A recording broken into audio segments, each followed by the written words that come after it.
in digitization for empowerment of rural women and girls. So before we begin, just a few housekeeping rules.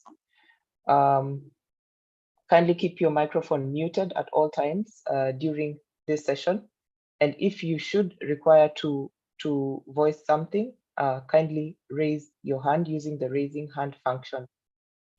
If you have a question while the presenter is speaking, kindly type it into the chat and we'll go through the questions you have typed in during the Q&A sessions after the speaker has spoken. Again, just to repeat, keep yourself muted and use the raise hand function should you need to raise your hands. At this point, I would like to welcome the chairperson of African Women in Science and Engineering, Professor Caroline Terua, to give her welcoming remarks and a brief presentation about what this session is all about. Welcome, Caroline.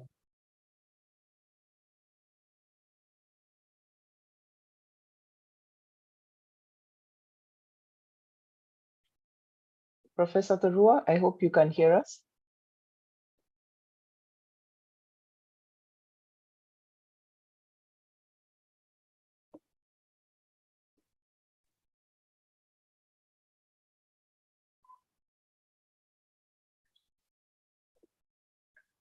So good afternoon, everyone.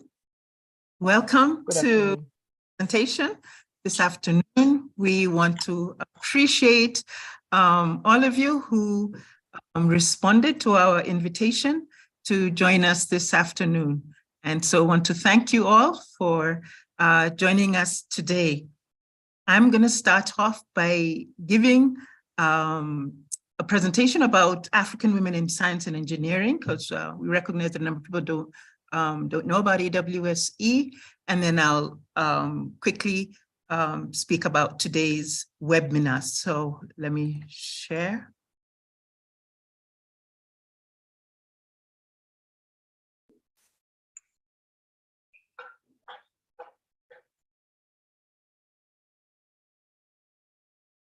Thank you. I hope you can see, yeah? So just briefly, background, AWSE started many years ago, was as a training fellowship that a group of women from East Africa workshop, a training, for a 2 months training at Iowa State University that was run by two great women, Ardith Mani and Evans, and they actually introduced us to the challenges of women in science and engineering globally. And after that particular workshop, we then decided we needed an association for women in science in Africa. And therefore, in December 2009, we held a workshop. The theme then was, why so few women in science in Africa? And we had about 150 women from about 22 African countries and stakeholders present. And AWSE, African Women in Science and Engineering, was launched. And at that time, Professor Mbuga was the first chair. So we had participants from, like I said, 22 countries, Tunisia, South Africa, all over. What is our objective? Critical mass of African women scientists and engineers through various empowerment programs, and to highlight and enhance their contributions in research, education, and the development of the continent.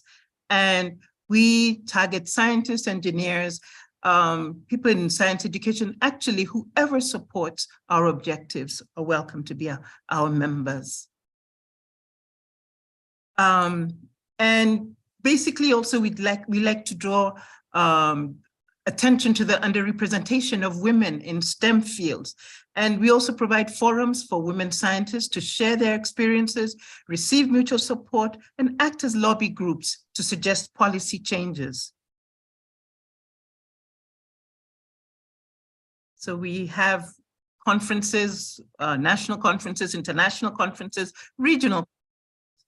And we recognize the fact that highlighting female leaders in STEM disciplines is critical for inspiring future generation of women so that younger upcoming women, scientists and technologists can surpass expectations placed by them on society and rise up to the top of their field.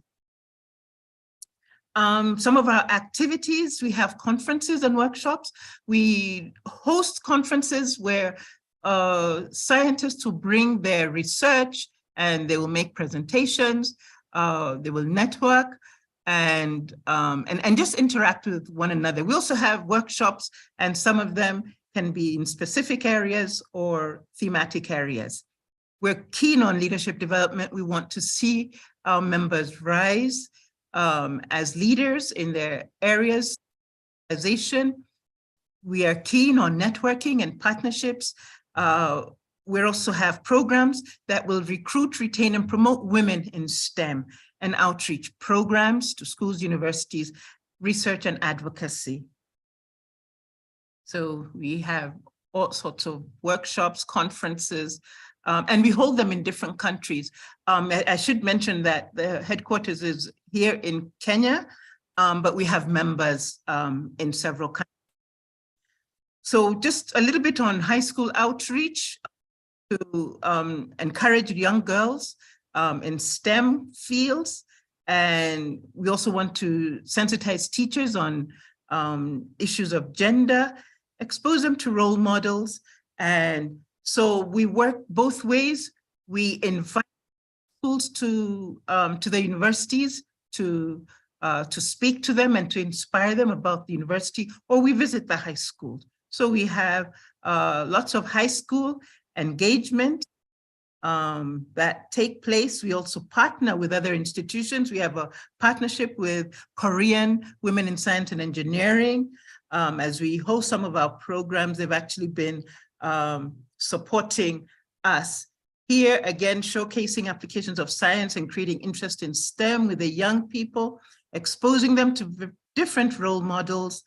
And we have had, like I said, this project with INWES and Korean Women in Science and Engineering, where they've supported us in providing sanitary pads for students in high school as we had some of our activities with them.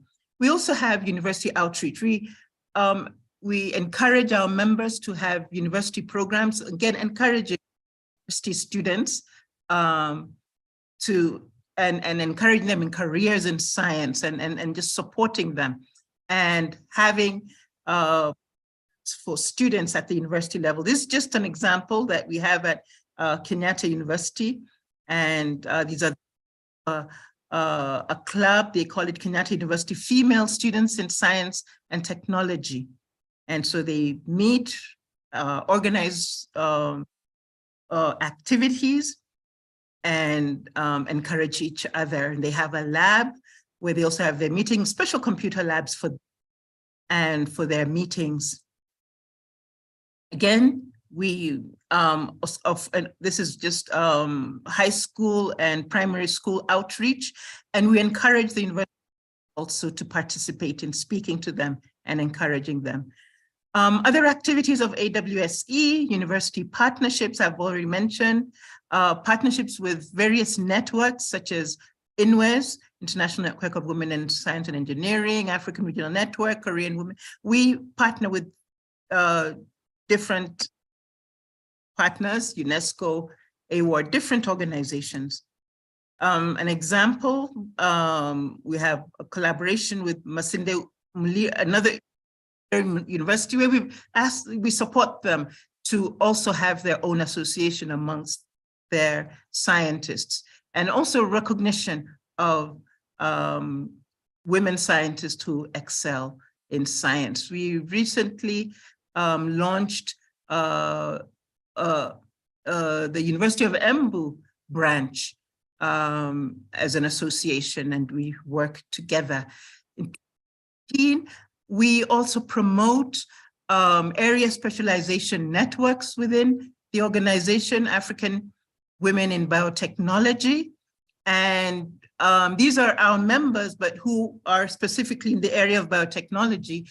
And they also formed an association in their area. so that it provides a platform where they can engage the public, women and the public on modern biotechnology, biosafety issues, because we know biotechnology is really an area of much discussion right now, to facilitate the participation of women professionals in biotech and biosafety dialogue, and to encourage advocacy for public and private sector investment in biotechnology by women professionals. That's what their association did. And actually that time they came together and they drafted a memorandum to the president, a communique to the president at that time. And they asked the president that the government would increase investment in biotechnology to enable local researchers, and many of them address national agricultural challenges, to increase participation of women scientists in decision-making, and to review the GMO ban that was in the country at that time. So just encouraging women to make their voices heard. We have had projects with organizations such as UNESCO, where we did a program with them in 4 African countries, Botswana, Ghana, Kenya, and we reached out to universities during the height of HIV and AIDS, so that HIV and AIDS could be integrated into the curriculum. 20 universities working into that. And it was really led by, and we also had, more recently, we have a program with our partners, Lancaster University, programs such as Recirculate, stimulating entrepreneurial thinking in scientists. We want to ensure that women are also involved. Differentiate with a focus on students. SETS program was focusing on staff, and this was a regional Nigeria and Kenya and Lancaster University. So we just worked together. And within that program, we had the British Council Digital African University program, where we focused on staff and how encouraging them to consider sort of mainstreaming or consider entrepreneurial thought in their teaching programs. And we were keen to see that the gender aspect of that project was considered. We developed a toolkit that can be used, and in universities that'd be interested in doing that can also do that in that project. Said we have partners. We have a very strong partnership with INWES, International Network of Women Scientists and Engineers, long-standing, very strategic partnership with INWES, and INWES is a global network of organizations of women in STEM. And it has organizational members, corporate members, university members, individual. And what's unique about INWES is it invites networks in them. So it's actually a network of networks. And AWSE is also a member of INWES. And their motto is to build a better future worldwide through full and effective participation of women and girls in all aspects of STEM. And INWES has regional networks, the Asian Pacific Nation Network, African Regional Network, INWES, Europe, Middle East, and North Africa, and Latin America. So basically, it brings networks with the same objectives to work together and address common problems. And also supports women by putting them in touch with one another. So we're grateful for INWES for making it possible for us to meet today and have this webinar. And so these are just some of the benefits of working with INWES. INWES also promotes regional conferences. For example, African Regional Network will hold also is made up of also networks, different networks within Africa, and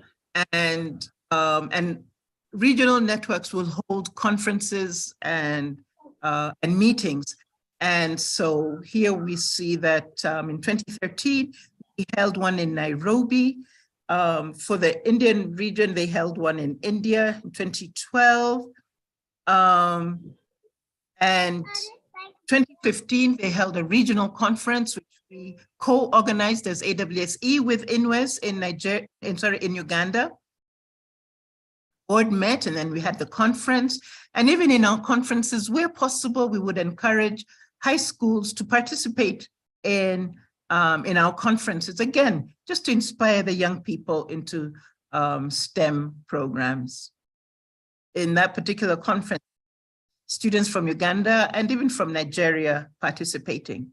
So just some of the participants of the Ugandan conference. So INWES holds conferences known as International Conference of Women Engineers and Scientists every 3 years. And so in 2017, they held one. Our members also participated in that conference in India. And ICWES brings all the regional networks there. And so as AWSE, we have participated in these conferences, and we also encourage other people to participate and networks to also participate. And I just want to mention to the fact that this year, we shall have ICWES 19, the International Conference of Women Engineers and Scientists, and it will be held in New Zealand. And it is open to all women scientists and engineers to participate. And so you can see that the ICWES conference is held in every 3 years. And so we're inviting you also to participate in that.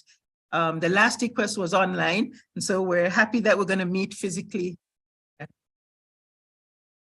as well. And so we also welcome today our viewers to join AWSE as a community to access some of our resources and network with women scientists and engineers from Africa and other parts of the world, influence policy affecting women in STEM and other issues, and also participate in conferences and workshops and projects, an opportunity to network. And for those who will be interested in joining African Women in Science and Engineering, we have our contact there, and also INWES and an African Regional Network. At this point, I would like to invite the chairperson of African Regional Network, Dr. Rufina, to just to greet you. Rufina.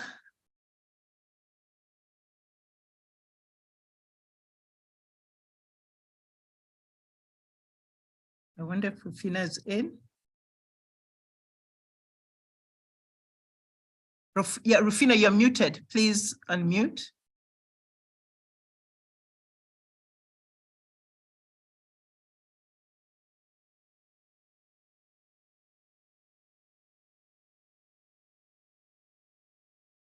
Okay, if she has not been able to connect, we can still give her a chance a little bit later. I do not see Rufina. I saw her a few minutes ago, but I don't. Rufina is online, but might have connection problems. Okay, all right, maybe we can have her say hello a little bit later as well. Okay, thank you, Caroline. Let me just, yes, just briefly. Okay, right. And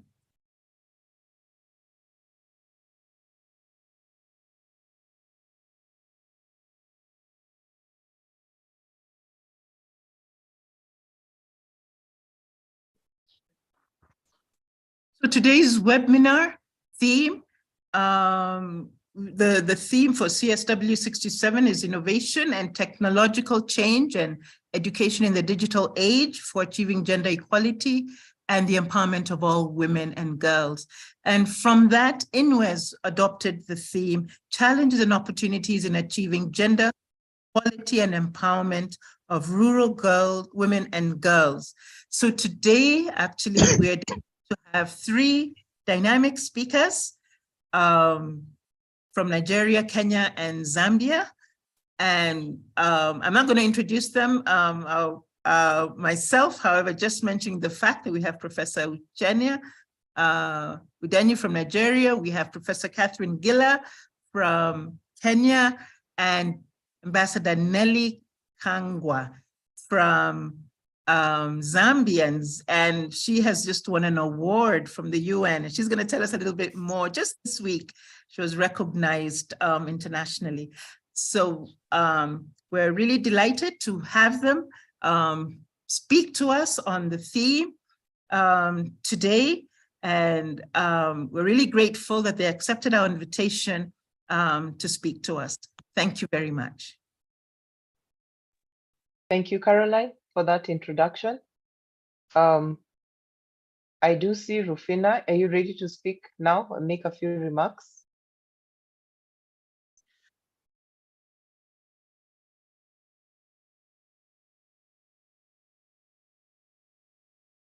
Okay, if not, then allow me to acknowledge the presence of INWES board members.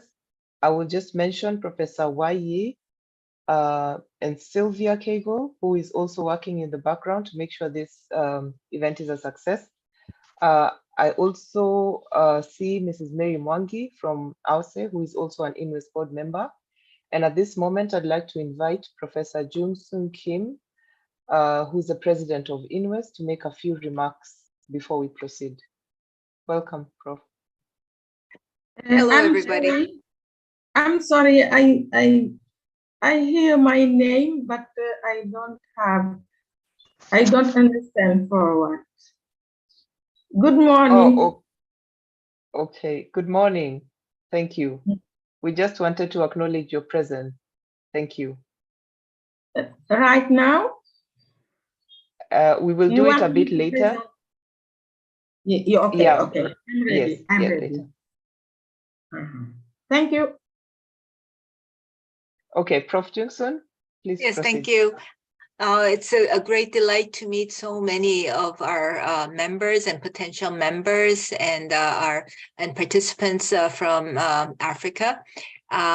We have just seen the remarkable works that AWSE has been doing for women in STEM, and the programs that have been shared. I think is going to be a very good can serve as a very good model for other organizations or other women who are considering building up new networks. And we recently had some discussions in the other meetings also about AWSE serving as a model for other African women who would like to set up new organizations. So I think in that sense, this webinar is also very meaningful. And also being part of the CSW 67 event, which INWES is a sponsor of this year, I think is also quite meaningful for all of us. I would like to thank Caroline Thoroa, Mary Mwangi, and all the wonderful women who are here with us today. As far as membership is concerned, I would like to just emphasize the fact that if you are a member of AWSE, you are a member of INWES. So if you are new to this meeting and if you're considering joining an organization, I would recommend that you join AWSE so that you also become a member of INWES to participate in the many global activities that we are conducting at the moment. Also, I would like to acknowledge the leadership of Rufina Dabo, who is currently the chair of the African Regional Network. And we have seen a lot of progress in the activities, although due to COVID, there has been a lot of hindrance in many of our activities overall. But I think now we are going to be back to offline meetings, and also we will I think there will be more online meetings to come, and so we look forward to meeting you in our future activities, and especially we really hope to see you at ICWES 19 in September. And also, we also look forward to a regional conference in the African continent. Thank you very much. Thank you, Prof. Jung-Soon.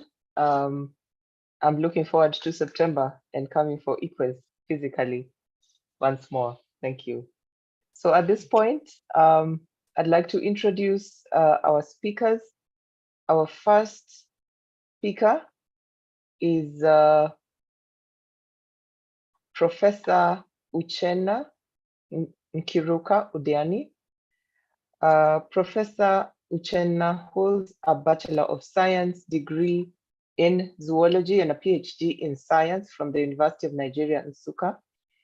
She is a professor of science education and the current director of Distance Learning Institute at the University of Lagos.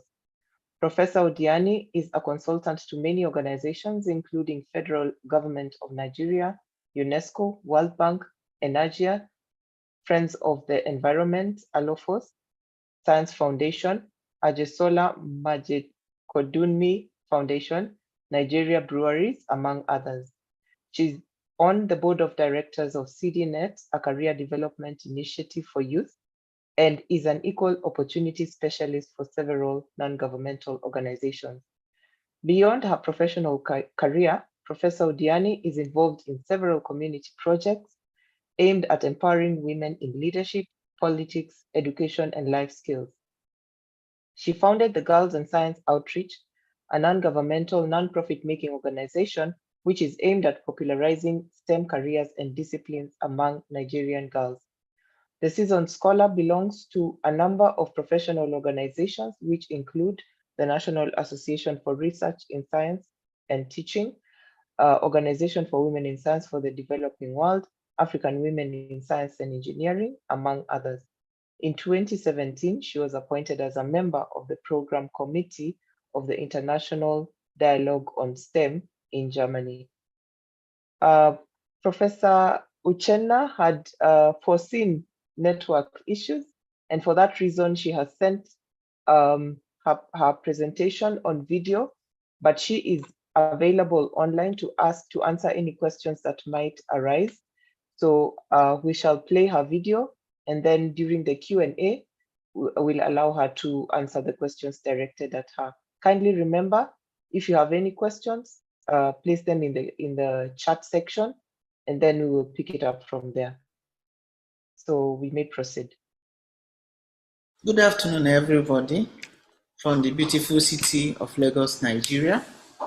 I am Professor Uchenna Udiani, a professor of science education, and currently the director of the Distance Learning Institute of the University of Lagos. I feel highly honored to be part of this webinar to mark the CSW 67 and to contribute to the discussion on the status of women. The theme of CSW 67 is innovation and technological change and education in the digital age for achieving gender equality and the empowerment of all women and girls. The theme is timely, especially as we approach the 5th Industrial Revolution. I thank the African Women in Science and Engineering for organizing this webinar as part of the events to mark this year's anniversary. The topic of my presentation is Achieving Gender Equality in Digitization and Empowerment of Rural Women, Experiences from Rural Communities in Nigeria. I will start by giving some statistics from Nigeria. The current population of Nigeria is estimated to be about 219 million. 52% of the Nigerian population are women. 45% of women live in the rural communities, the highest percentage of which are in the northern part of the country. Literacy rates between male and female Nigerians in the rural areas shows male 51% and female 34%. This low rate of female literacy impacts all aspects of the quality of life of the females.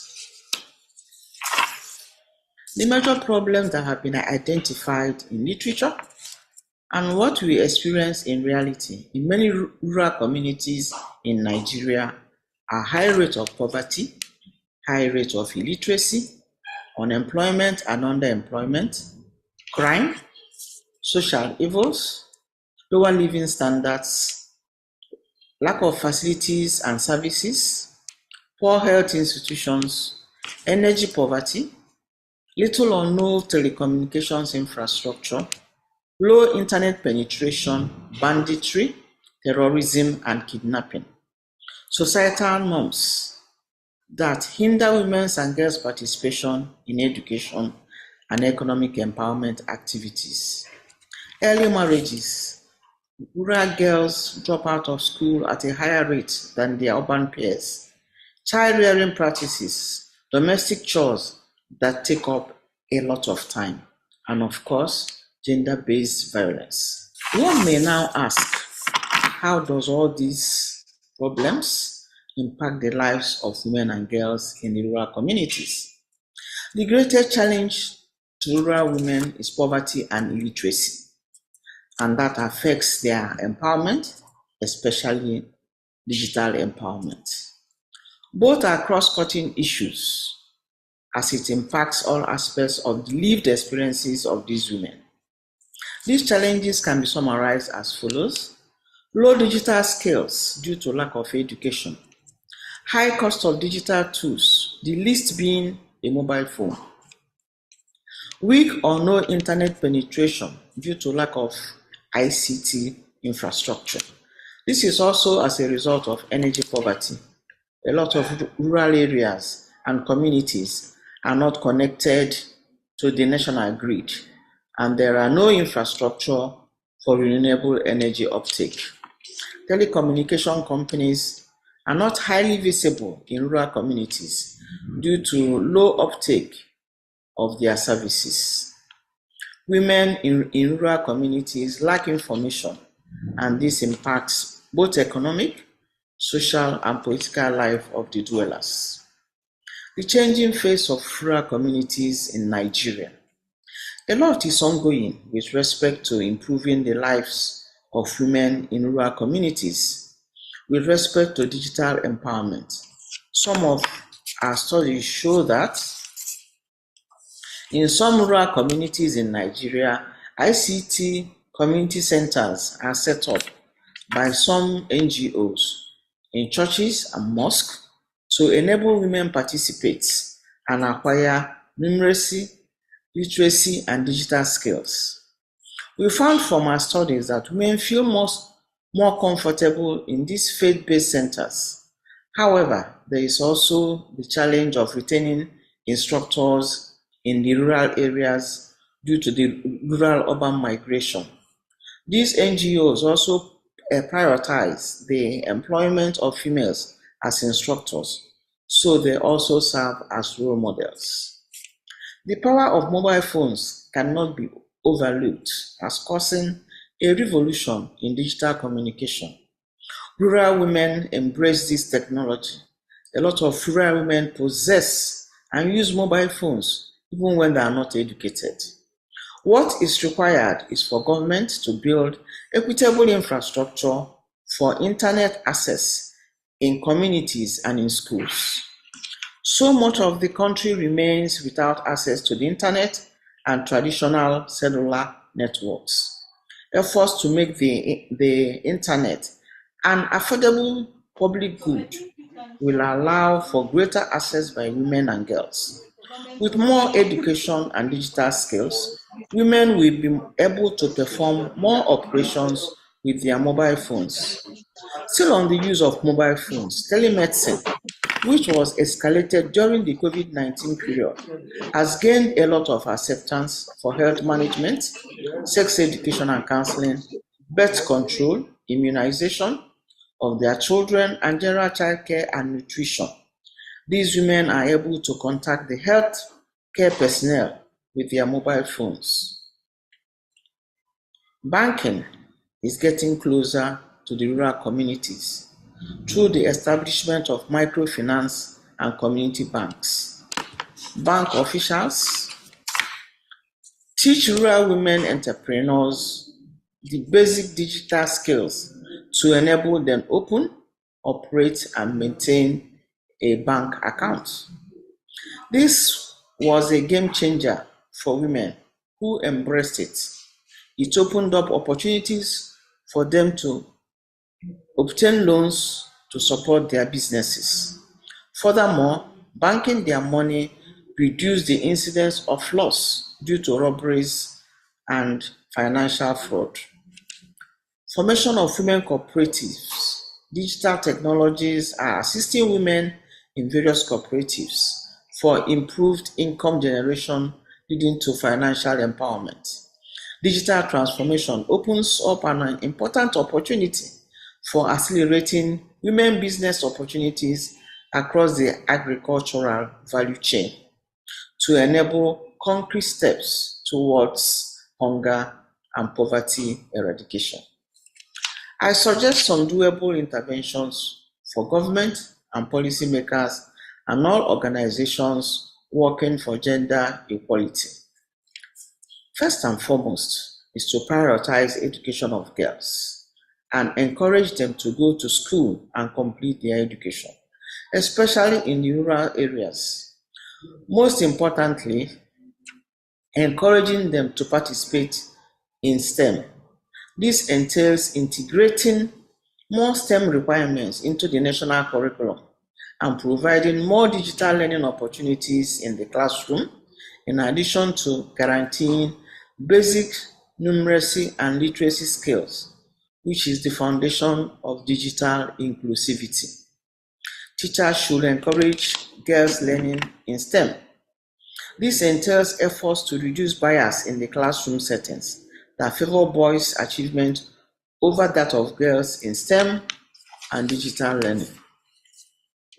The slogan, "An educated rural girl equals an educated rural woman," should be popularized. Upskill women and girls with in-demand technology skills. We need to transcend the traditional notion of female empowerment, which focuses on skills with low economic value, to upskilling our young women, even in the rural areas, with 21st century relevant skills like cloud computing, software development, data analysis, digital marketing, amongst others. Build equitable infrastructure for internet access in communities and schools.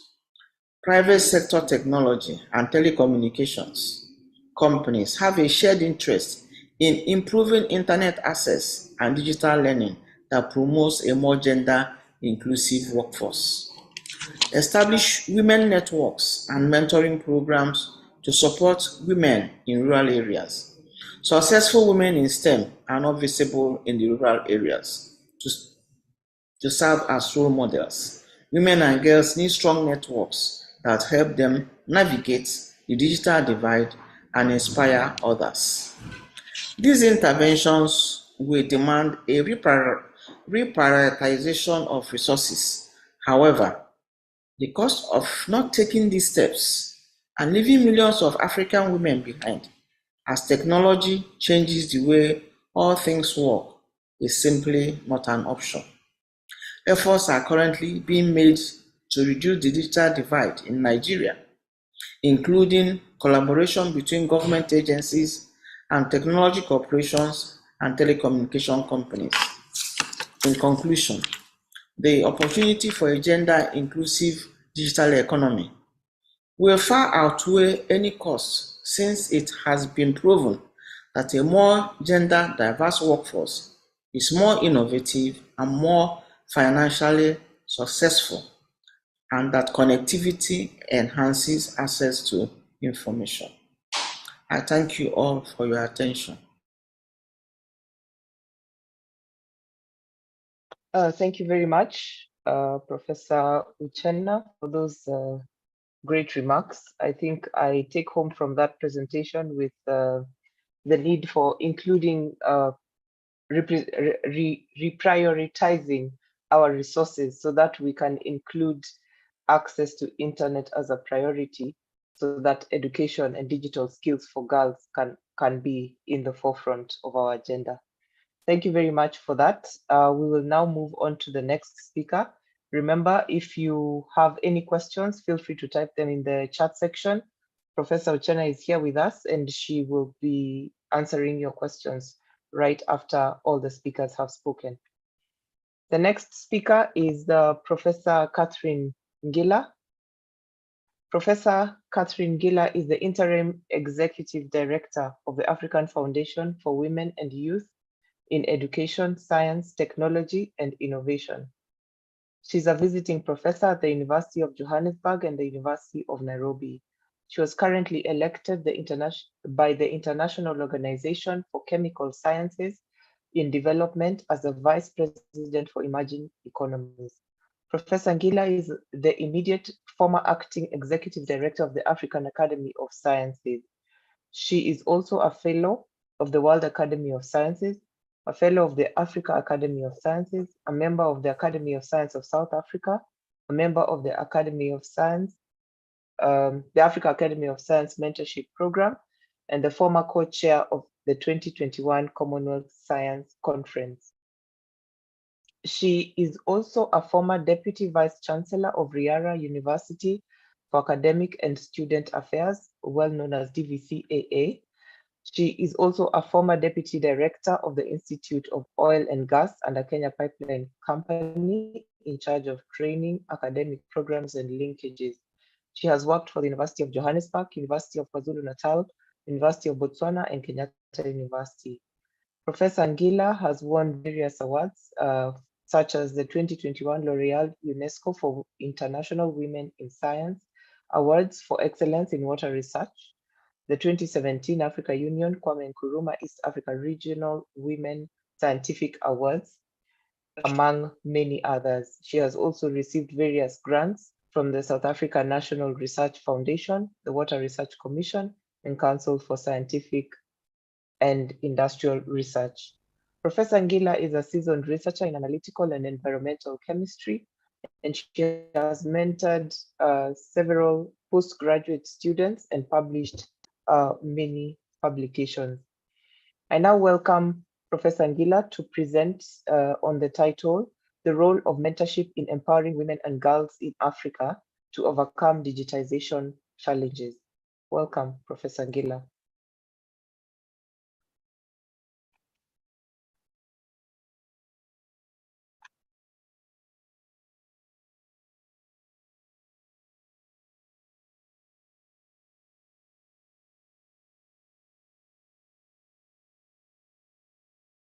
Professor Ngila, I hope you can hear us.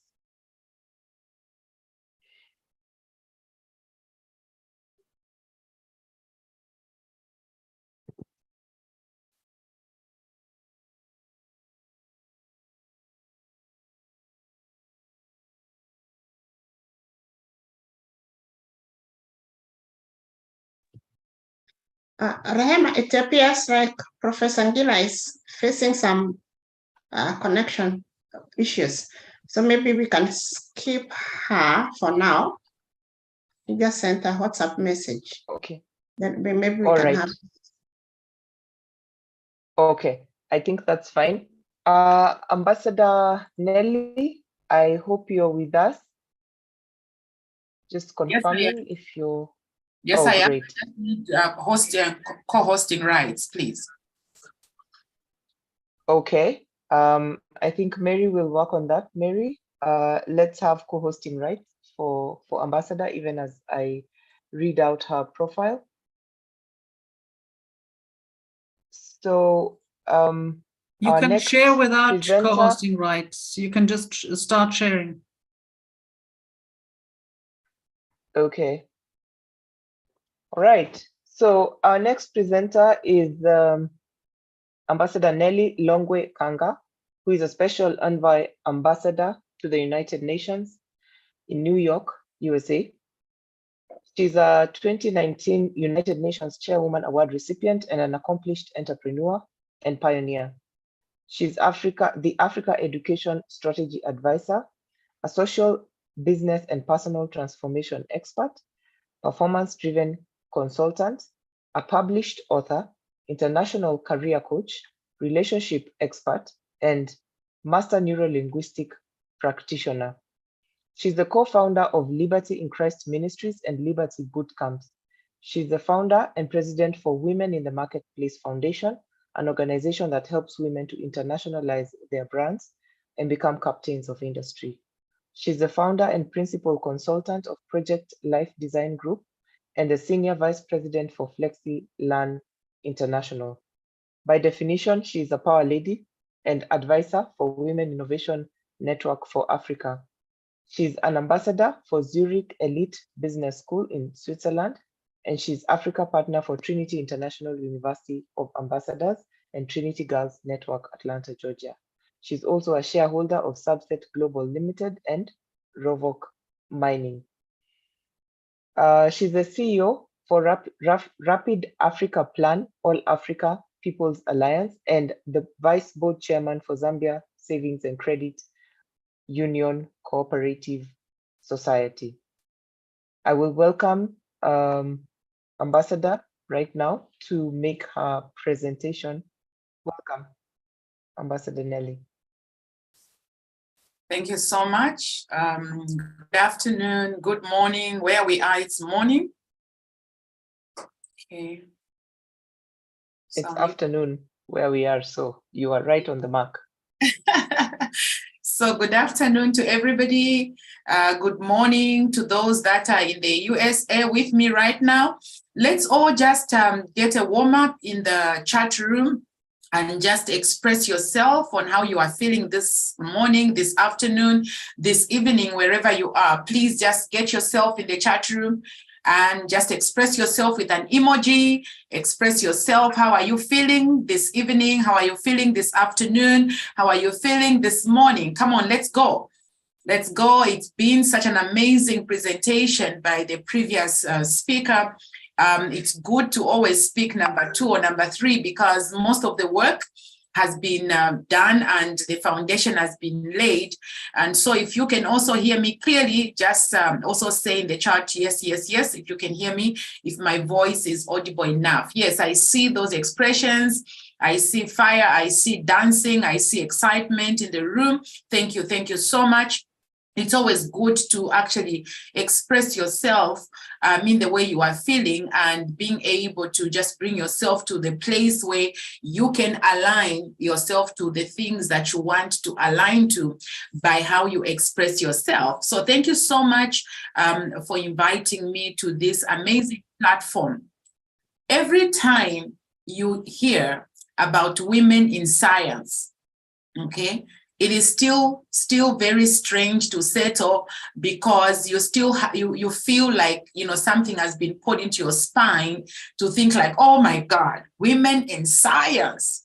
You know, you need to know that you are really, really highly appreciated because you are still breaking the ceilings. There's so many things that we've got to do together in order for us to get all these things about women in science to kind of, we need to get used like the way we breathe. But it's still strange. It is still not easy to just kind of get it that we have women, powerful professors, powerful doctors, directors, and all those that are in school that are in this particular field. So we just want to, you know, give a clap to all the women that are brave to get yourselves into this particular space, which is mostly manned by men.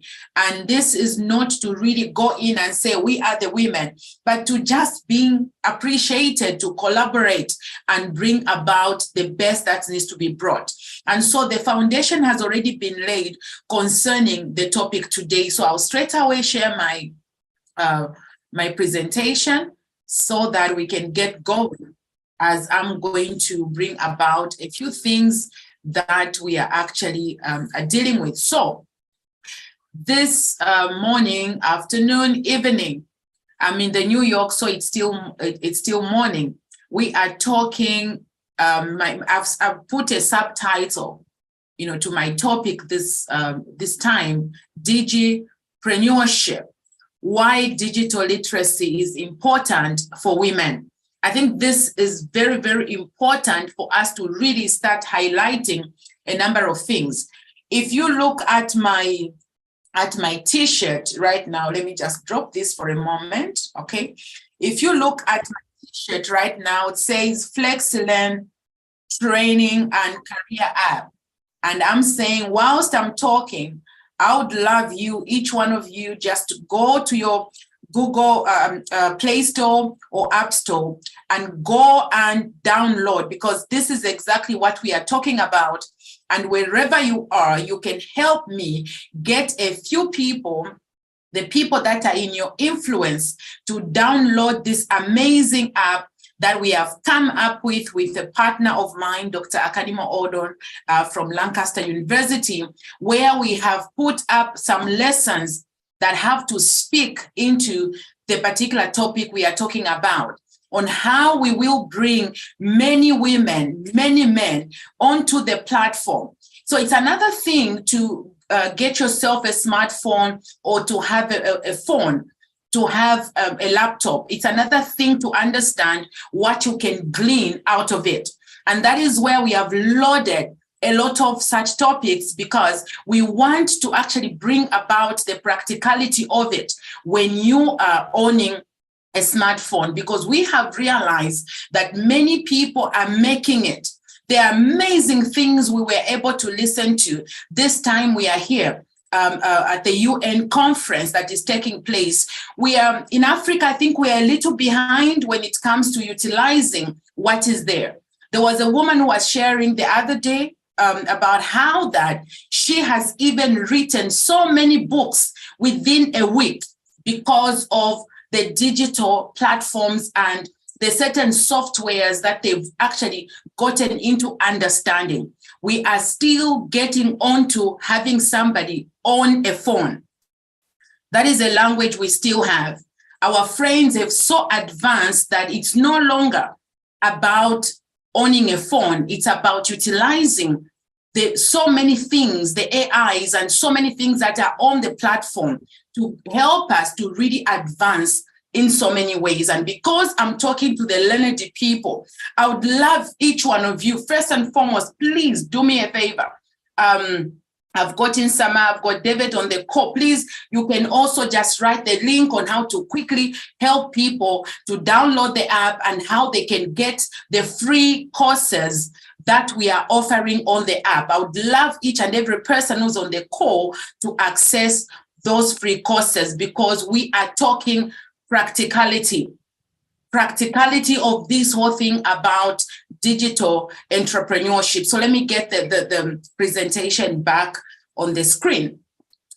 And so when we are talking digipreneurship and why digital literacy is very, very important, it is important for us to get into some basic understanding of how to bring ourselves in the space to actually simply just define what entrepreneurship is.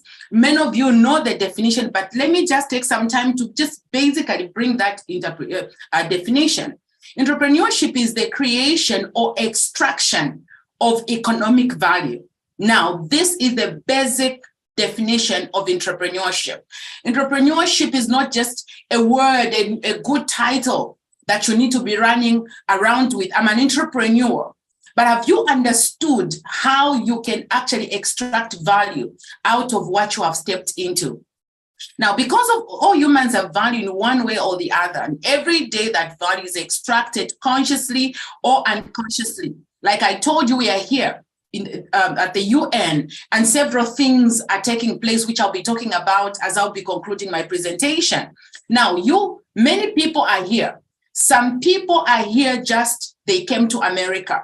Some people, each minute, they are extracting value for the reason they are here. And those are some of the things that I'm going to quickly delve into on how you can take advantage of the 24 hours. I know we have challenges back home in Africa. There are several things, even internet.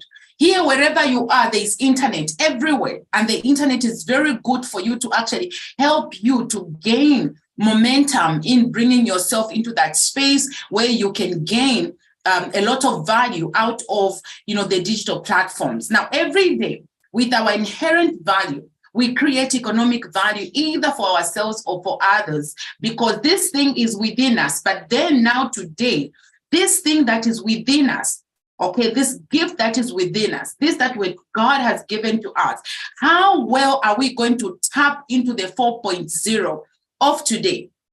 Because whether you like it or not, we are here. We have reached the season, and each person must begin to appreciate on how you can actually affect and influence, first and foremost, yourself, so that you can start influencing others. Now, digipreneurship is simply taking advantage of the digital space to extract your economic value. I'll be able to ask a question. How many of you since morning have posted something on the social media platforms that have to do with what you do and how you can monetize whatever you do from the digital platforms? Say LinkedIn. When were you last on the LinkedIn platform? What did you post? What is it that you are selling? What is it that, we can actually glean from?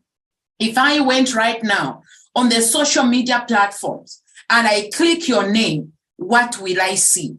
If I was able to go right now onto Google, place your name there, what is it that we are going to get out of your name? What is being spoken? For us being where we are today and what was happening, it has been the moment you place my name, there is something you are going to read about me that will help you to find how you can relate with me. And that is the challenge. So before we actually speak about these problems in general and go and delve into the rural woman and the woman who doesn't have a phone, I would love to first and foremost single it out and bring it into the room right now, just the way we are in the room right now, as educated as we are.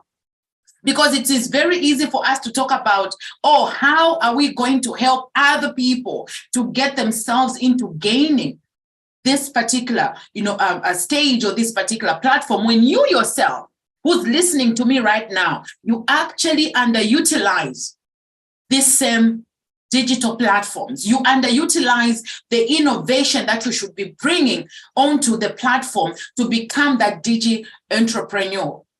Through the use of hardware, softwares, and social media platforms, we can now easily translate our value. But how many of us are really translating the value?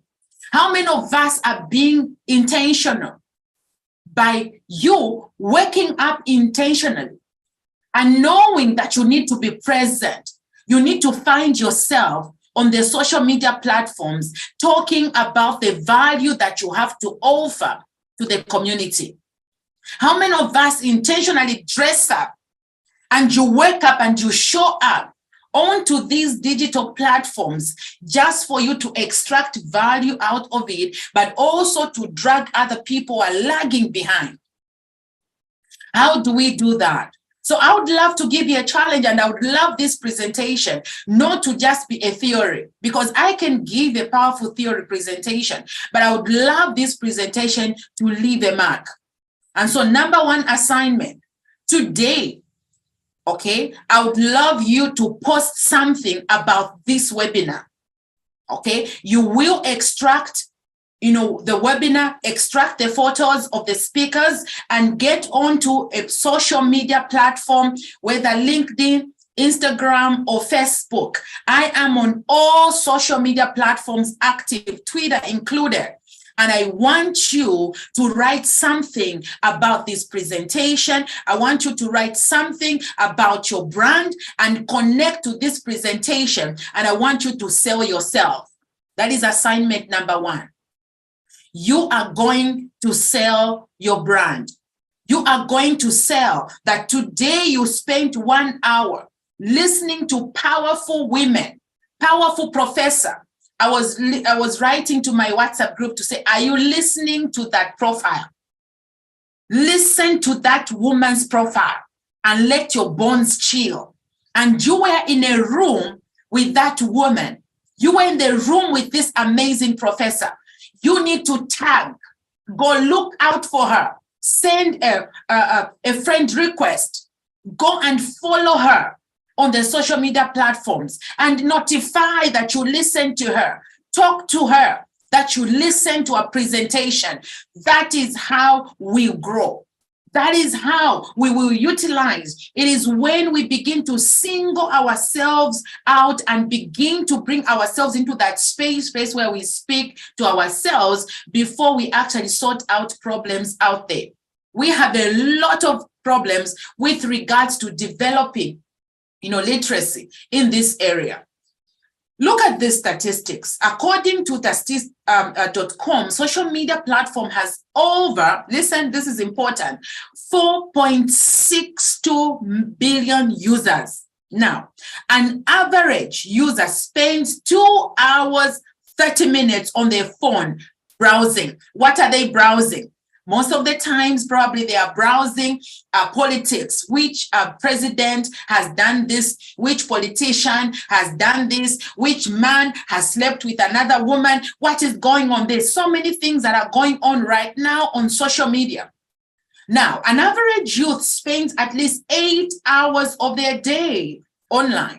Most of our daily essentials have migrated to digital platforms, money transfers, transportations. When we talk about America, it is even worse. So where are you placing yourself? How are you going to remain on the laptop? Your own profile, your own CV is still stuck in a folder.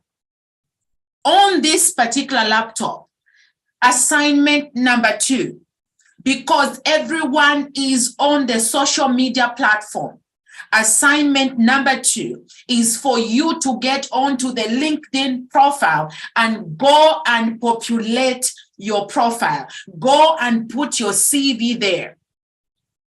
Go and you cannot have your CV hidden. Go and populate it. That is assignment number 2. Am I having people helping me in the chat room writing the assignments? Please, I need those assignments written. I'm checking right now, and I'm not seeing anybody writing the assignments here. Nelly, just to cut in, are you moving your slides? Because we can't see them moving. Really? Yeah. So which slide are you seeing? We're just seeing the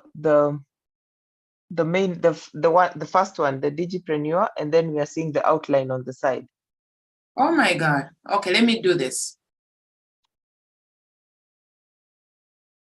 Let me go back. Because I'm moving. Okay, maybe we try it again. Yeah. And then you put it on slideshow? Presenter view? I am on slideshow. Can you see that I'm moving? Nothing. No, we still see the same thing. Okay, let me just do this again. So maybe as we wait, then someone can post the assignments on the chat.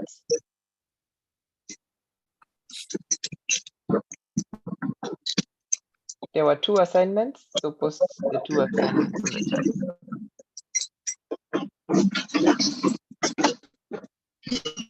Okay, so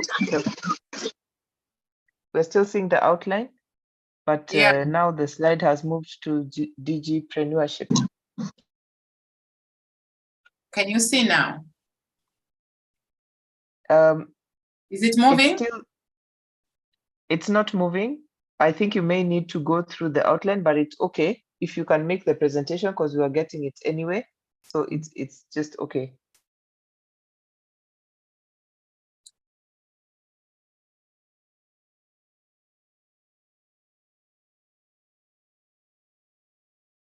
Okay, let me see. Let me stop sharing.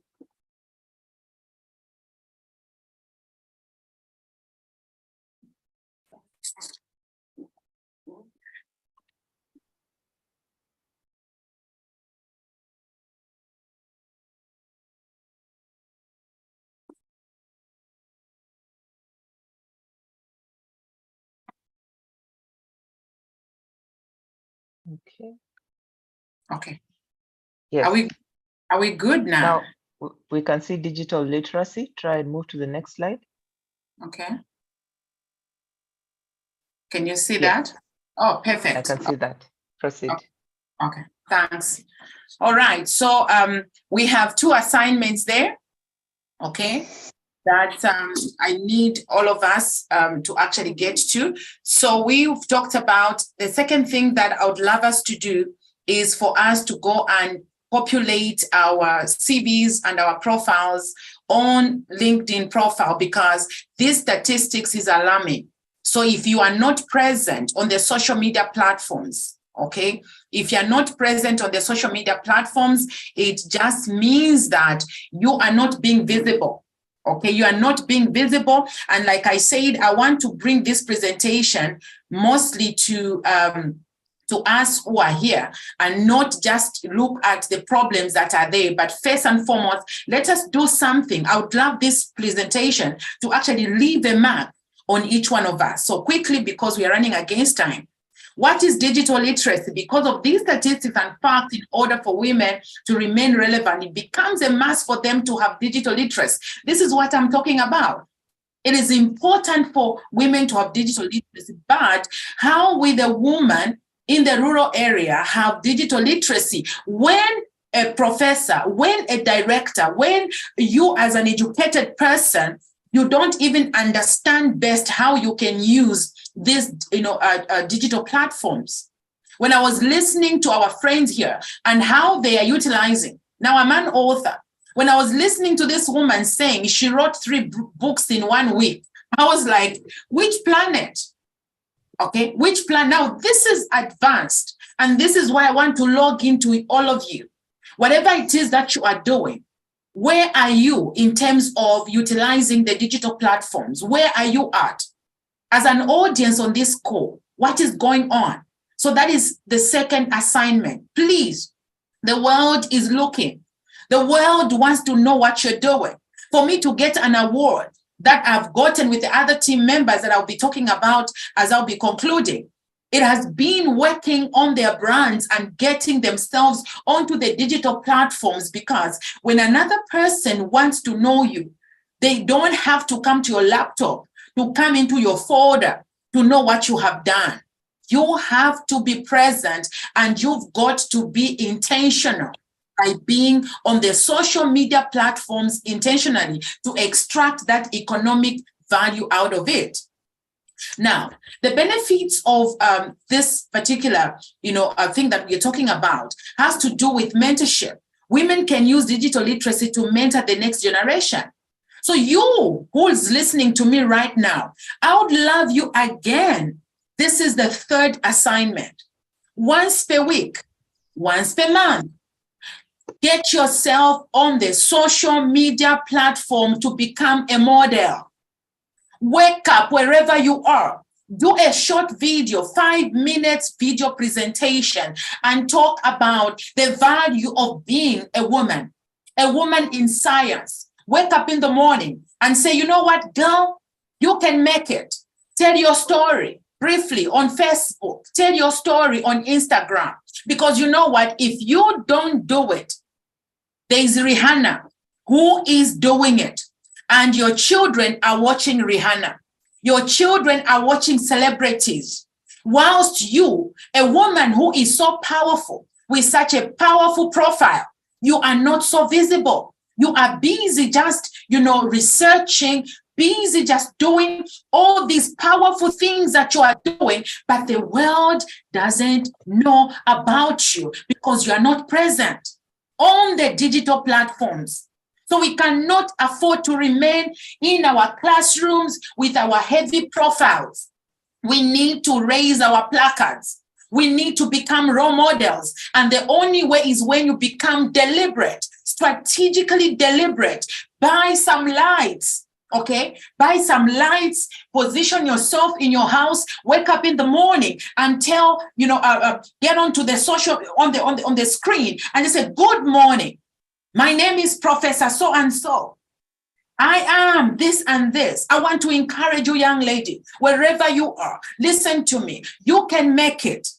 I did this. I talk about that because to achieve the things that I've achieved now, I didn't do very well in school at the beginning of my time. At some point, I was not happy where I was in terms of education.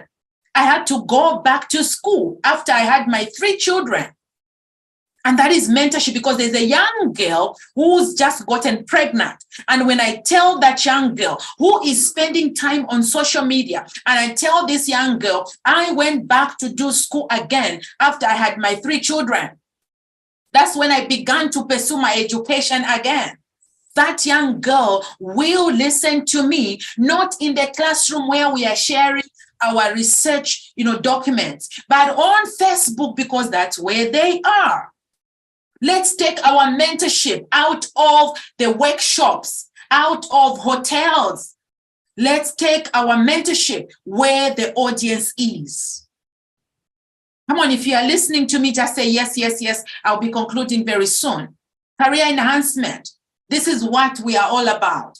Please do me a favor just today. If you can reach out and ensure that about 10 people today download the app. We have free courses we are offering. Please do me a favor. Let's make this presentation a practical presentation by reaching out to as many people as possible to actually get themselves this particular literacy on social media platforms. It is a place for business networking. We are networking. After this presentation, I would love some of you to get to me. How am I getting this award? Let's talk. Let's have a conversation. Let's exchange the numbers. Let's exchange our emails and let's get talking. I want to come to Kenya and I would love you to come to Zambia. Powerful presenters. Let's exchange. Let us know each other through social media, through digital platforms. I have known Dr. Mary. We've never met physically, but look at the collaboration that today I'm speaking on this amazing platform. Now, quickly, challenges. Lack of mentors, lack of female role models. Like I said, we have a lot of role models, but we are hiding in the offices. We are hiding in classrooms. Can we get where it matters? This one, I can't even overemphasize. Proper hardware, proper network, challenging. By now in Zambia, I would have been dropping, coming back, going in, coming back, going in. We have those challenges, but we cannot continue just talking about challenges. What do we have that we can still use? That is my focus this morning. What is it that we can use? Solutions, self-discovery, mentorship, which I personally offer, and some of those courses are free. Let's get talking. We have worked so hard to come up with a lot of courses. Let's collaborate. Let's offer these courses to some, children in the schools, and let's get into the villages. Let's talk about how to discover self. Digital literacy. I cannot begin to talk about funding. It's a topic on its own that we really need. And if we have to get some of this funding, we need to understand that most of this funding must go to the intended place. So quickly, I was just honored yesterday with the UN Global Leadership Award and Hall of Fame Award. What happened? I have been present on social media platforms. I have been deliberate on WhatsApp. I have several WhatsApp groups. Those WhatsApp groups are locked and opened just for us to educate ourselves. They are not WhatsApp groups to gossip and send forward messages of who is sleeping with who. We are deliberate. We are intentional. And I would love us to collaborate. I would love us to engage. How best can we actually bring ourselves to the space where we do this thing practically? 52 people, almost out of this group, about 30-something made it. Others, we had to collect on their behalf for different challenges that they had at home, some of them at work. But over 42 people are present. Some of them left this morning. Some of them are still here. And this is through my organization, Project Life Design. Going in, each one of you, I want to challenge you. Pull a sister, pull a brother, pull a young girl. We have young people here who are receiving different awards. Woman of Distinction Award, Humanitarian Award. They have been doing things and we are spotlighting them, showing them on how to utilize the digital, marketplace. And when they search to check them out, they were found on social media. They were found with those brands on social media. That is why I managed from this organization to bring all these people to the United Nations to receive their awards. And so with that presentation, there's so many things I would have loved to talk about, but as you know, I know social media, you can't also stay longer because people start sleeping. You want to get in touch with me, that is where you find me, that is my phone number, and you can find me on all social media platforms, Facebook, Instagram, LinkedIn, Twitter, Dr. Nelly Kangwa. And some of my YouTube videos where I teach boardroom to bedroom and different other topics, you'll find it on Dr. Nelly Kangwa TV. And so with this presentation, thank you so much for giving me an opportunity. And thank you so much to all our hosts. Do have an amazing day. Over to you, our moderator. Thank you so much, Dr. Nelly. I am challenged. I think I caught the 3 assignments. First of all, to talk about our value online. Second, to populate our LinkedIn profile and be intentional about sharing what we do. And then third of all, once a week or a month, we should make a video presentation on our social media to encourage people and mentor people. Thank you so much for that. I'm sure there are a lot of people who are hiding in the background who are now rethinking how to be intentional and raise our placards for science and technology. So I will now re-invite Professor Ngila, if you are with us. Okay, I see you. You're welcome to share your presentation and begin your talk. No, thank you very much. And again, I apologize. As much as we are talking about digital transformation, sometimes they also do let us down. But I think the benefits are more than the challenges. And so I would want to talk about the mentorship, but also looking at some of the challenges that women and girls are faced, particularly in access to technology. Definitely have been introduced, and basically this is my contact details. Let me just briefly talk about that. We meaning that myself and a few other ladies plus men, we all came together and decided mentorship for youth and women is very, very important. And so for that reason, Mary Mwangi, Dr. Mary Mwangi is one of that board members of this organization. That is the African Foundation for Women and Youth in Education, Sciences, Technology, and Innovation. Sciences means plural there, meaning that both social sciences, natural sciences, so forth and so on. So I will just, and some of the things that I want to talk about obviously have been covered by the previous presentations, obviously recognizing the presentation by Professor Uchenna, who started talking before. Also listening to Dr. Nelly, this is very, very encouraging. So some of the slides I'll just be jumping if I feel that I'm just repeating them. If you look at the United Nations General Assembly, they have really done a lot of things to empower women. It is starting with 2015, very important, the United Nations Assembly, made a declaration, gender equality and empowerment of women and girls. Will be very crucial in contribution to progress across the globe and also across all the goals and targets of 2030 United Nations Development Goals. Very important looking at some of the important days. We just finished the International Women's Day, 11 February, International Day of Women, and now 22nd of April is coming. That is Girls in ICT. We must say Girls and Women in ICT. So that is a day that digitization is very, very important. And of course, we have to commemorate it. These are other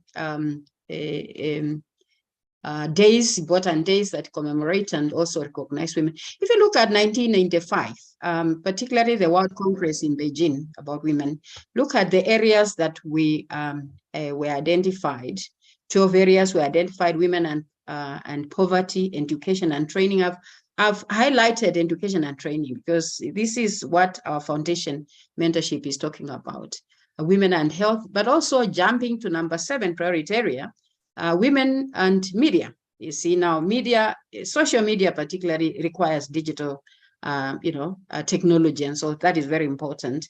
But I think we should also, over and above these 12 areas, also add women in digital technology as an emerging area that needs to be recognized. And of course, looking at the United Nations Development Goals, goal number 5 and 10, we're talking about gender equality and reducing inequality. Inequality is now being found, and it is actually being amplified by the digital divide, particularly for girls and women. And so that is something that we have to look at. We always talk about equity and equality, and I think almost everybody on this platform is converted in terms of understanding these two. We cannot talk about equality if there is no equity. So what is the equity? We must make sure that the level is plain, and for all of us is, and you can see the equity. We can see those who are very short and they want to see what is happening on the football match. They have been given stools, large stools, the kids, so that they can be able to see. That's exactly what equity is all about. So we realize we have to recognize the challenges that women are faced, particularly in digital world, so that we can now be able to equalize, and then we can achieve equity. If you look at, I was on 8th March, the International Women's Day, I looked at the newspaper and I saw very clearly statistics looking at, it is said, and I was very worried when I saw the title that says that this is for you if you're a woman living in Africa. And then I said, what's this all about? And this is a collection of data collected from United Nations Women, UNICEF, Parliament, African Parliamentary Group, and so forth and so on. And I saw that these statistics, 140 million women and girls in Africa have undergone mutilation, that is female genital mutilation. Obviously, that is a vice that we are trying to discourage all over Africa and maybe outside. 130 million child brides are found in, found in Africa. Nigeria has got 22 million. And of course, that is a statistic from Nigeria. But if you look at other African countries, you may find also similar numbers, obviously, given that Nigeria population is far much higher. Women in Kenya earn less, 32% less. If you go down, you will see that only one country in Africa has achieved 50% of parliamentarians being women, and that is Rwanda. Globally, Cuba, Nicaragua, UAE, Mexico, they have also going that. 1 in 10 girls, 1 out of 10 girls in Africa drop out from school due to menstruation period. You ask yourself, surely in this era, why would a girl not go to school because, monthly periods? It's because of lack of access. And that lack of access is now also finding itself in so many challenges that women are faced with. It looks like now moving the slide is a problem. Sorry about that. I think that is what happens. So I'll try it again. So going forward, gender inequalities, and we say that despite the United Nations agenda, goal number 5 of gender equality, we still find a lot of inequalities and of course, less access for women. Women and girls' creativity and knowledge and perspectives can shape a future where technology contributes to transformation in the society. And we are saying that digitization is one of the equalizers to achieve the SDG. So today, without digital technology, I think people are being left behind. And so therefore, we cannot afford, already there is that inequity in terms of men and women due to access and many other reasons. But also now it is going to be, this gap is going to be widened by technology. So access to technology is very important. That's why I'm talking about mentorship in technology. And of course, looking at some of the gender disparities, social, cultural, and almost everybody knows what really goes on. Discrimination, that you prefer for this particular job, it is a man is preferred over the lady. how do we promote equity and diversity? Of course, we have to provide opportunities, scholarships for opportunities, and now this mentorship about mentorship in technology, digital technology, is one of the key things that we have to keep on drumming. Thanks to Nelly that she has given us 3 challenges that we have to be looking at every single day so that we can be able to promote the access to technology. So mentorship, for me, mentorship is the way to go. And you will see that women, they have got the potential and they have got what it takes, but just one bit left. You just have to push them when it comes to the mentorship and they will achieve.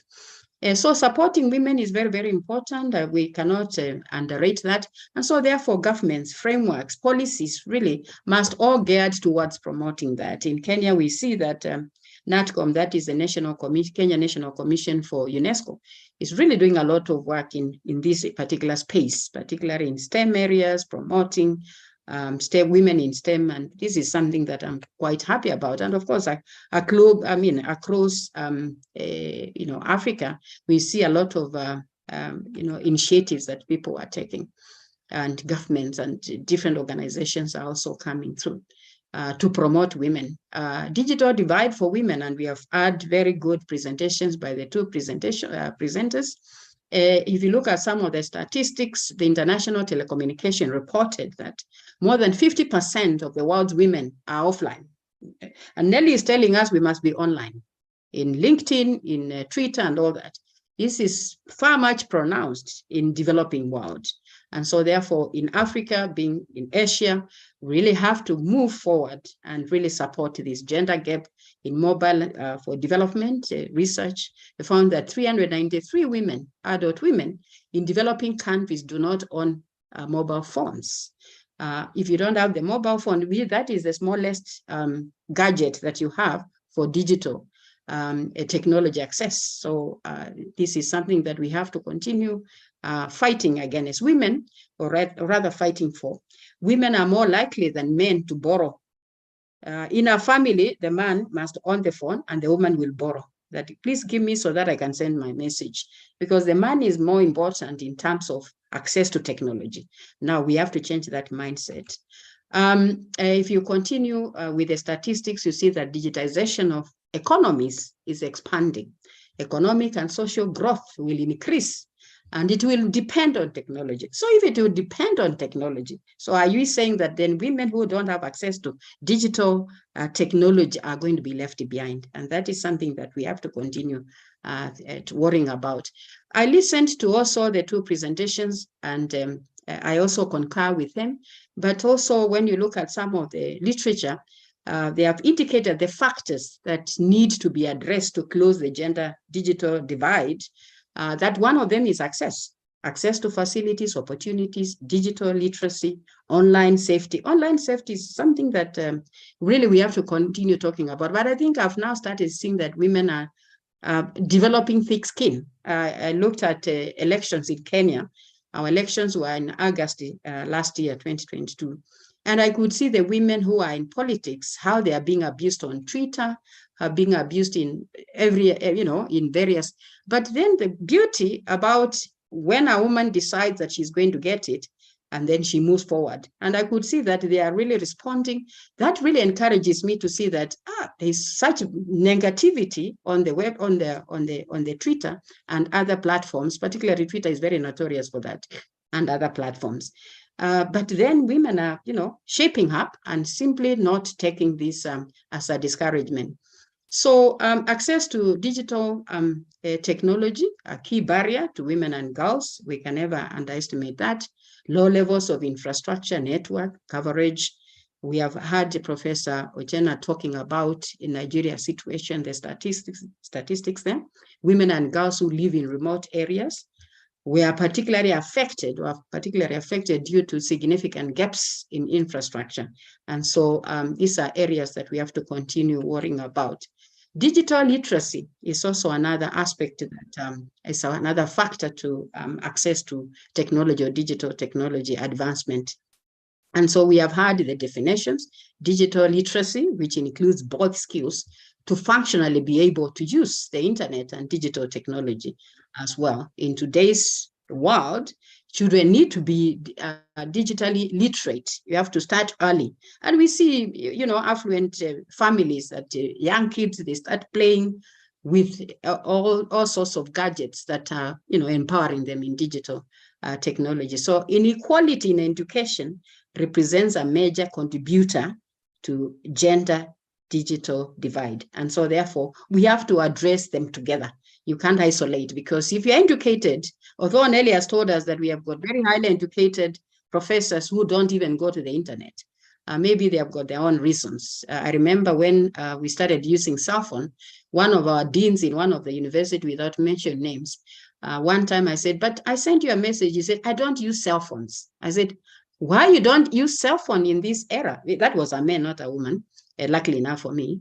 And then I said, why you don't? No, it's a nuisance. Cell phones are a nuisance. I still have a colleague, a friend, who never goes to the WhatsApp. He says, no, WhatsApp is where people are borrowing money, so I don't want to use it. But we have, so different people have got different reasons why they are not using digital technology. But we hear and we are told that unless you have got access, you are going to miss out. So we know there are so many risks associated with digital technology, including online harassment, which I've just talked about, and women and girls are more likely to be targeted, but that is not good enough. I think we just have to develop ways in which we can be able to get rid of these dangers. So how do we address the gender challenges? So there is an opportunity to increase evidence-based availability, and in Kenya, there's a law. You harass somebody on the online and you can report to them and they will be fined. So therefore, the more people do that, and I listened to that during the International Women's Day, I realized, oh, I didn't realize there's a law for this. So there is a law in Kenya, and I'm sure in other countries there is, that if you are being harassed on the social media, you can report this case and the character can be apprehended. So these initiatives that will work to increase adolescent girls as well as women to use technology are going to continue, and we have to continue with national governments and policymakers must all address these. Organizations like the one we started, and of course this one we have, that is Awise, Inwes. These are organizations, platforms that are promoting this. So building digital literacy, very, very important for transformation. The first step is to build an evidence base, which I've just talked about. More research needs to be done. We have to do research on context specific. We also have to increase adoption of digital. So women and girls have as much right to access digital world as men. So as long as you keep that in your mind, then we have to fight and work hard together, men and women, so that we can be able to empower both genders.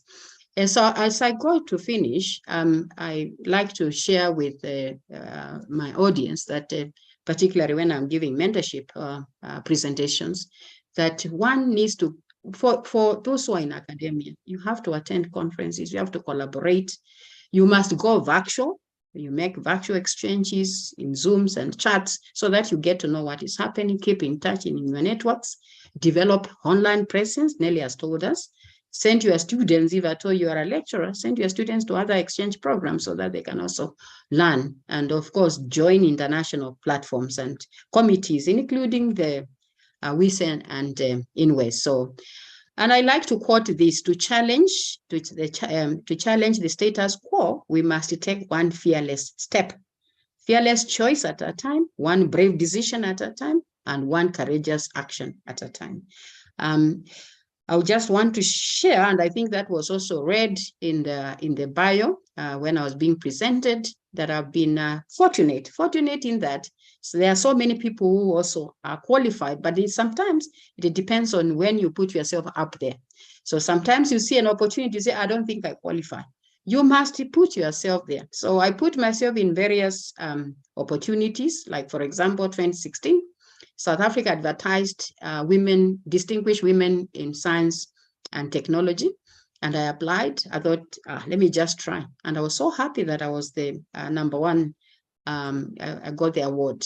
And that gave me the interest and also the courage to say, anytime I see an opportunity, I must apply. So 2016, actually, towards the end, I applied for African Union Awards and Kwame Nkrumah Awards for African Union.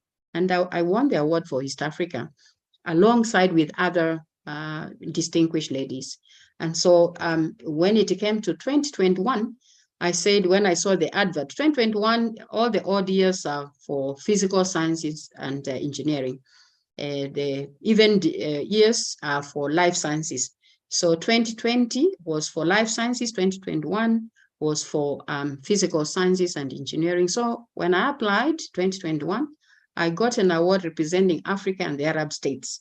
And so that was really a game changer for me, because I said, I didn't realize that I can actually represent Africa, because I know so many well and, established and achieved women who have accomplished.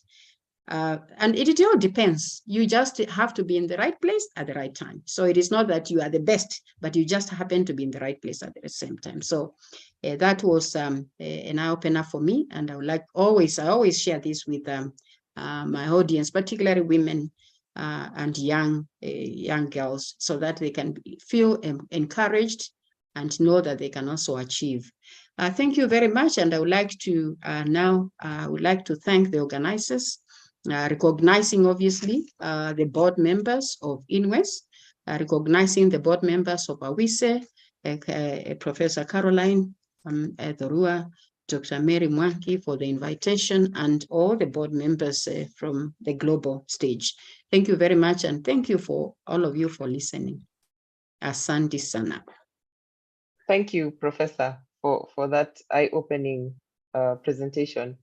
I think I also saw the newspaper article about the African women, yes. And it just kept getting worse and worse every step that I read it. So it's refreshing to have this number of women in this room who are passionate about embracing technology, so that then we can bridge this gap that you're talking about and go forward and make policy changes. So thank you so much for that informative presentation. So this is now the question and answer session. I will invite questions. I think for the presenters, through the chat, there have been very many comments about how this has been an eye-opening session, and how people's social media is now going to change, because now they have to be more intentional as to how they look through opportunities. Maybe I will start with Ambassador Nelly. There was a question for you from Sylvia, who was asking how you can advise for social impact for NGOs and social entrepreneurs if they are to undertake changes in their digital profiles. Okay, thank you so much. So basically, like I was saying, when it comes to optimizing your presence on social media, it first starts with individuals, okay, before you even bring an organization. For example, I have an organization called Project Life Design.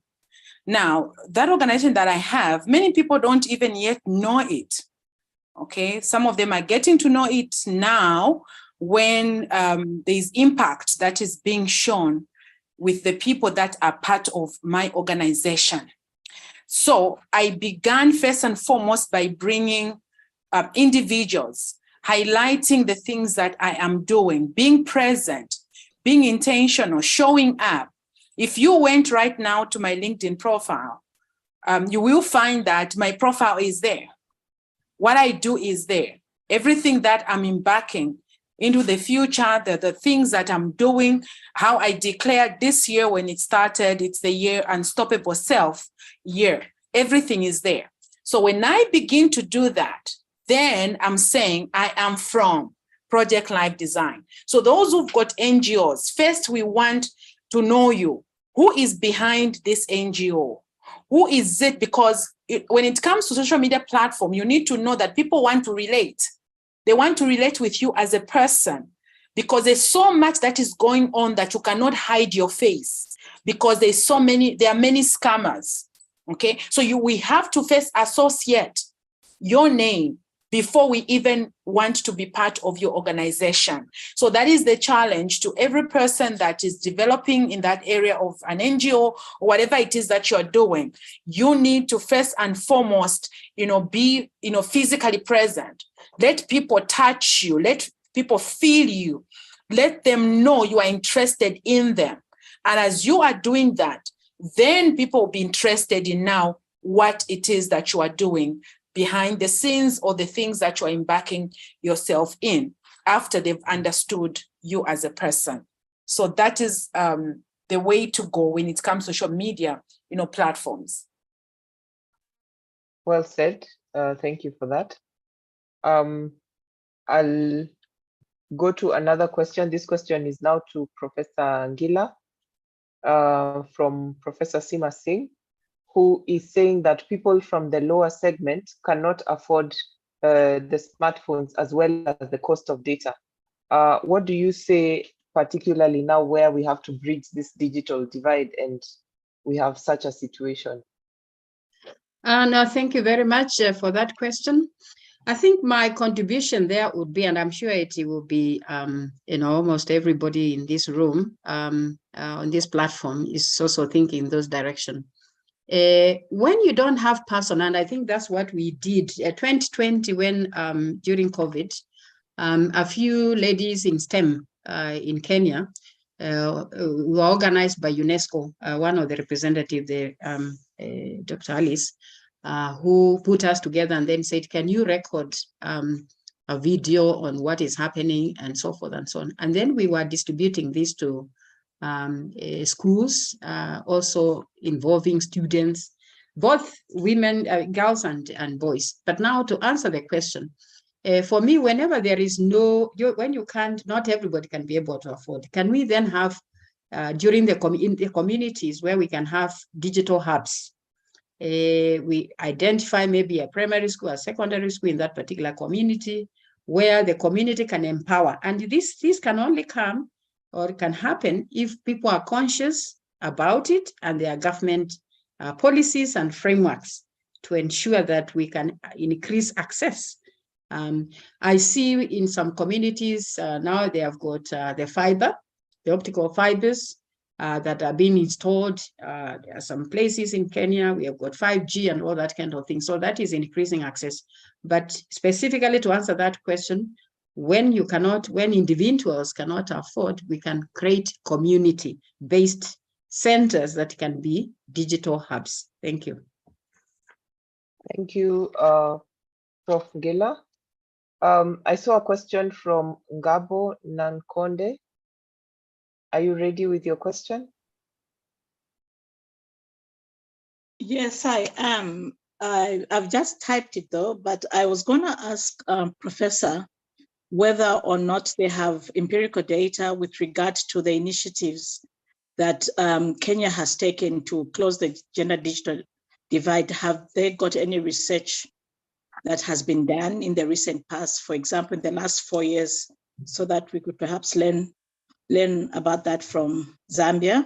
In Zambia, we did something a few years back, and we came up with some initiatives which have since been implemented, but I'm sure there may be new initiatives, interventions that we can learn from Kenya. Thank you.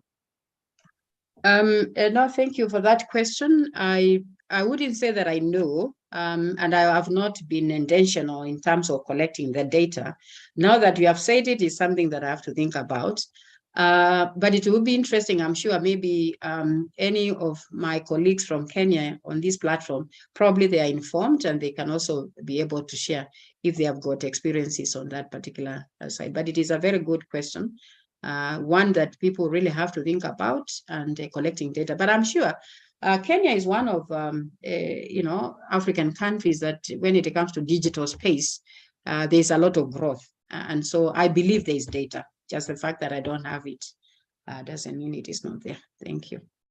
I have shared my details. Perhaps you can email it to me or you can connect me to somebody who can help me. No problem. Mary Mwangi is, I think, also on this platform, so we will share on that one. Thank you very much, Professor. And just to push it forward to maybe Prof. Uchenna, if there you're aware of any research publications so that we can also learn from Nigeria whether there are any publications or initiatives that have been used to close the gender digital divide. Yeah, certainly. We have some initiatives that we have and are documented in the rural areas in Nigeria that is targeted at women. So I will share some of them on this through the Awase network. Okay. Yes. Okay. Thank you. I'm sure that will be helpful. And also to add to about what Prof said about hubs, we have noticed in Nigeria that that's encouraging churches to establish ICT hubs is a game changer. We encourage women cooperatives to be in churches and engage in those activities. So most churches have ICT centers, even if it's 3 computers, they have it there. So it's connected to the internet, and women are encouraged to go there to learn a little bit of what they are doing. So we are trying to care the churches. It's faster for the rural women. It's a very good strategy, actually, coming to think about it. Yeah, so we learn, and of course you'll share any other strategy on the Awase platform so that we can also share with the participants. There's a question from Lukundo Siami. What are some of this is to Prof. Uchenna. What are some of the ways we can prioritize resources towards developing girls and women in ICT, particularly in rural communities? Yeah, yes, like I have said earlier, we are increasing the establishment of ICT community centers. Most of these skills are not taught in schools because there are no internet connectivity in rural schools. But we encourage these ICT hubs in mosques and churches, and women are encouraged to go there. They feel safer, and security is always around churches and school and mosques. So women are encouraged to go there and learn some skills.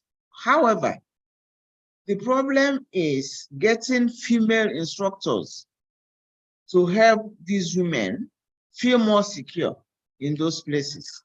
So the NGOs are trying to make sure that there are women who are the instructors and girls who are the instructors. If you are very good, they still retain you to help teach the other girls and women. So we are seeing that the girls are learning most of these digital skills from the ICT hubs that are established in churches and in mosques. So that is the agenda we are actually pushing, because they're not learning it in schools. Because there are no hands-on, actually in most schools, there are no hands-on activities. Thank you for that answer. Indeed, there are no hands-on activities, and that could be one way definitely of getting these skills in place. I saw a hand raised by Sylvia. Please proceed.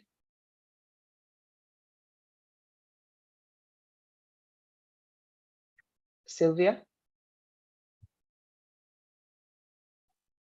Okay.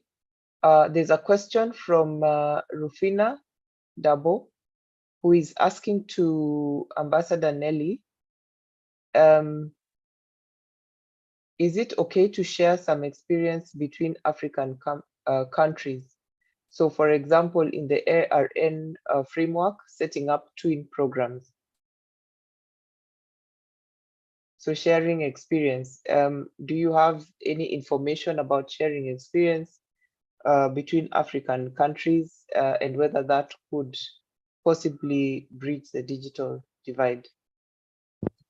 Yes, yes, definitely that would go a long way if we could share some experience that we have gone through in Africa, you know, to just bring, you know, some of the things that we are doing, the challenges that we are facing.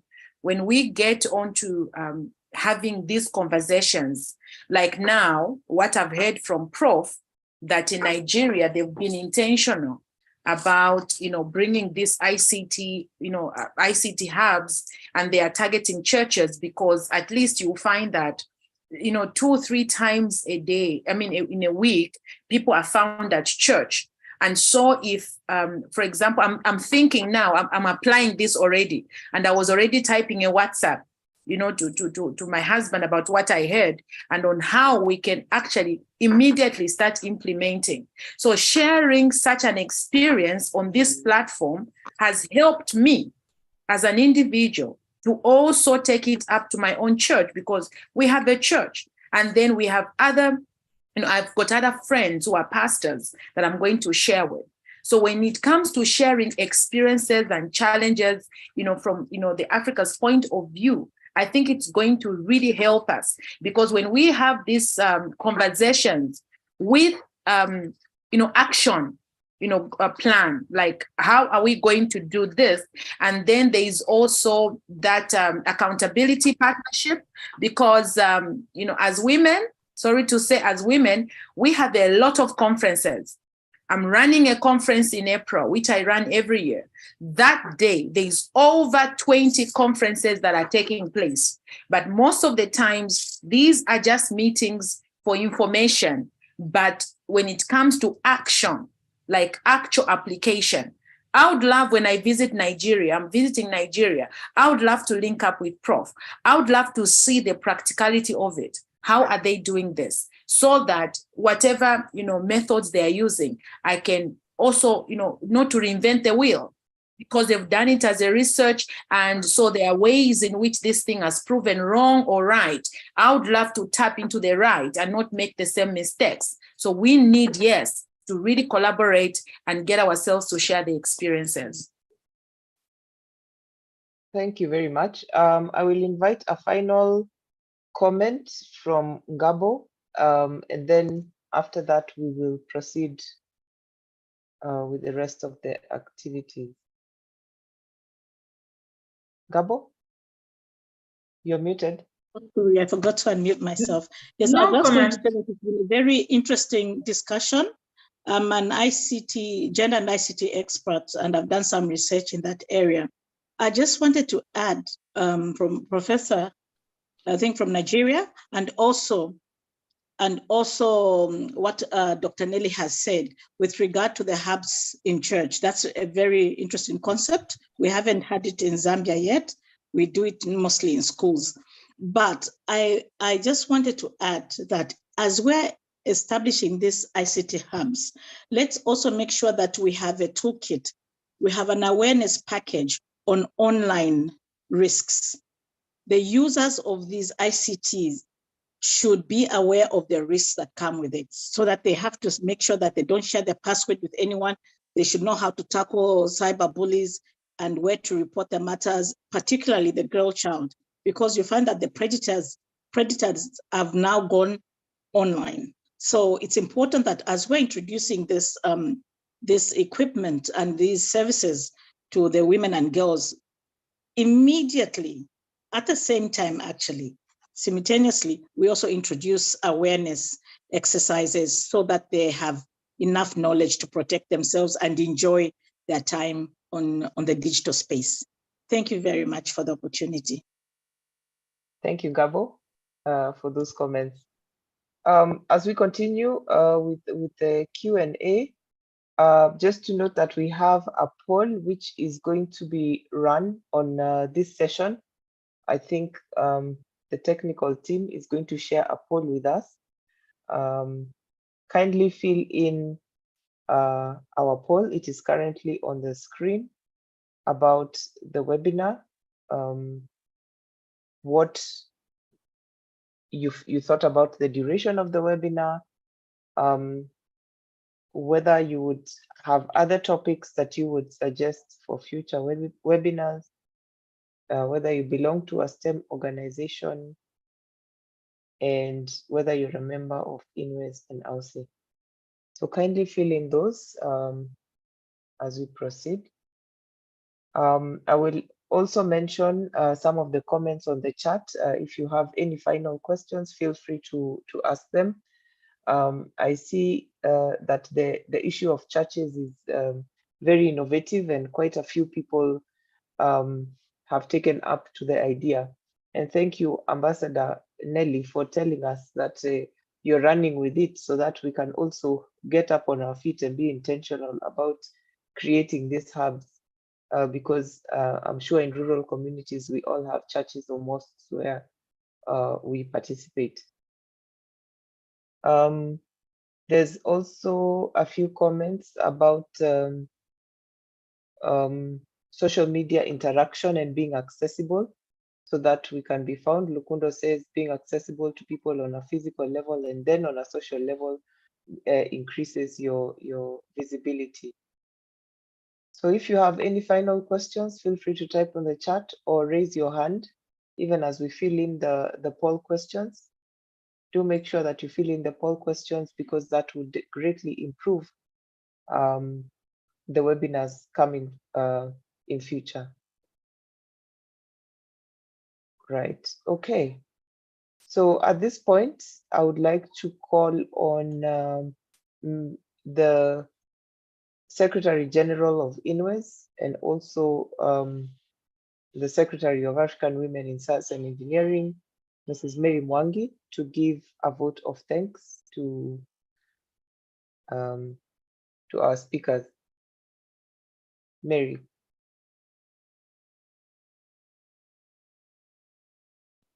You're muted. Thank you.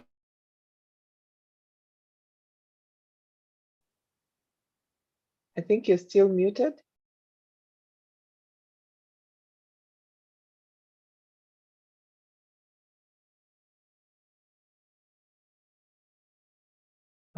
I think we may have lost Mary.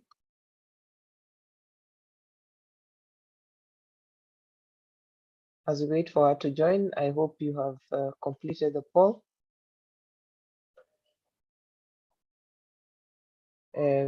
Maybe I can still run through a few comments which we have on the chat. There are comments about women needing to be in the digital space as much as men.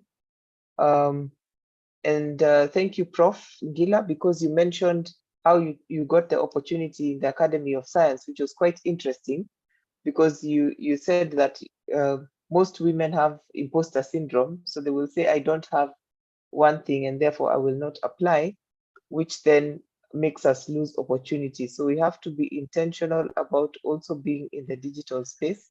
Absolutely, thank you. Yes, as much as men also are. Yeah. So we remember that we still have our assignments, and I'm hoping that at least 2 or 3 people from this forum are going to connect with one another and start engaging in conversations, so that we are also a part of this digital space, and that someone can pick out from the crowd that these women from Africa are actually doing something professional. Yeah, so still looking for more comments, which people said. I like what Yvette said, that woman, wake up and be visible on the digital platform. So this is our clarion call at the end of this presentation: wake up and be visible. So if you have not shared your contacts on the chat, feel free to share. Prof. Uchenna has shared her contacts, and I believe Ambassador Nelly shared, and we also have Prof. Ngila's contacts. Feel free to reach out to them also on social media, so that then we can engage.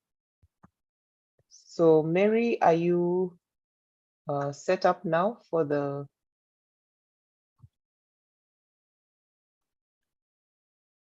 Okay. Yeah, I see some emails. Celine, thank you for sharing your email.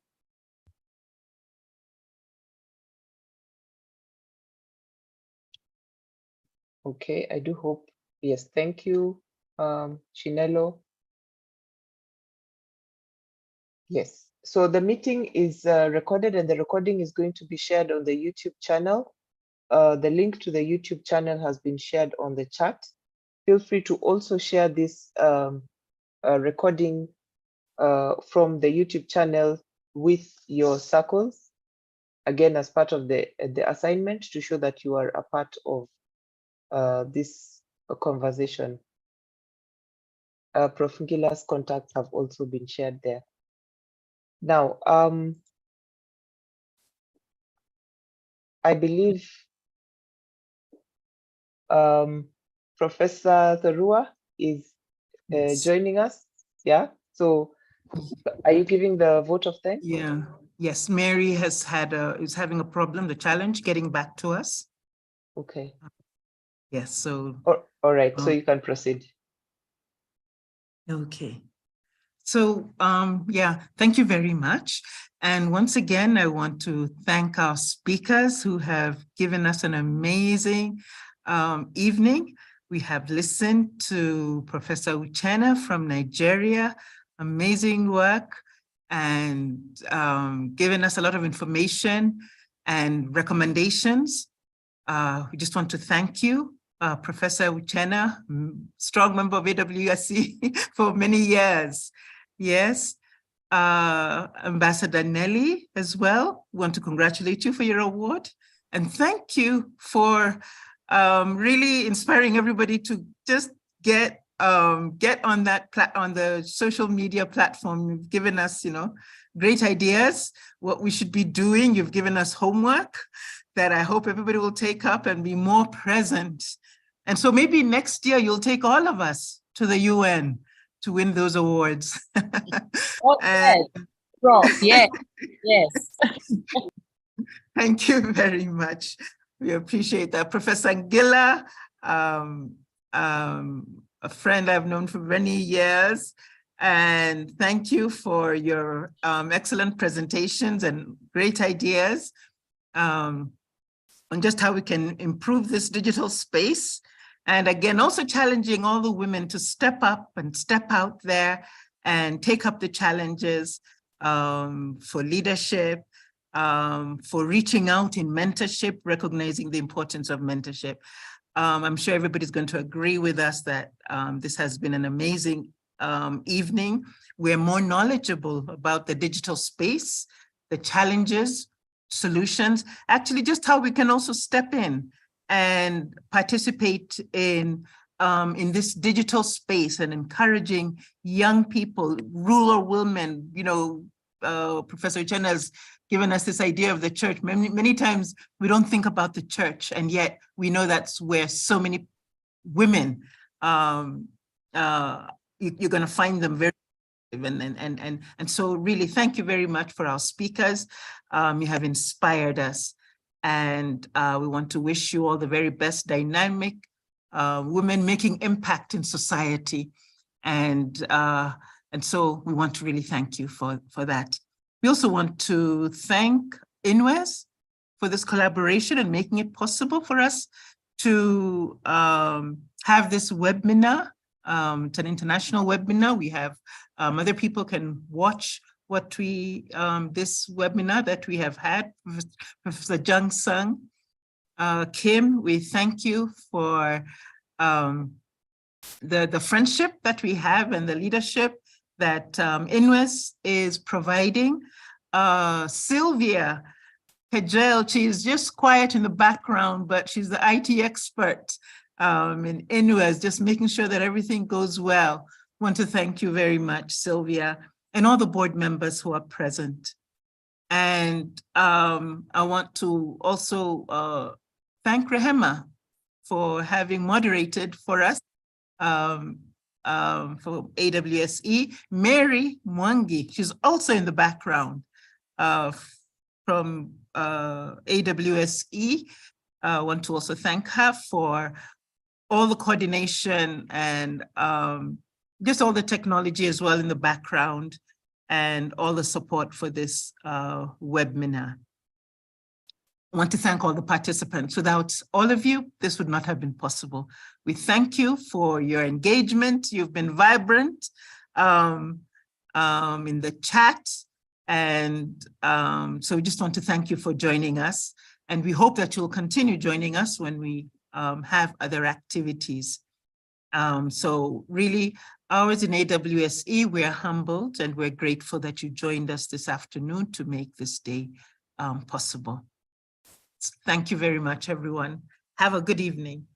And we hope to hear from you again and meet you in future activities. Thank you. Thank you too. Bye. Thank you. Thank you. Thank you. Thank you. Bye-bye. Bye-bye. Thank you. Thank you.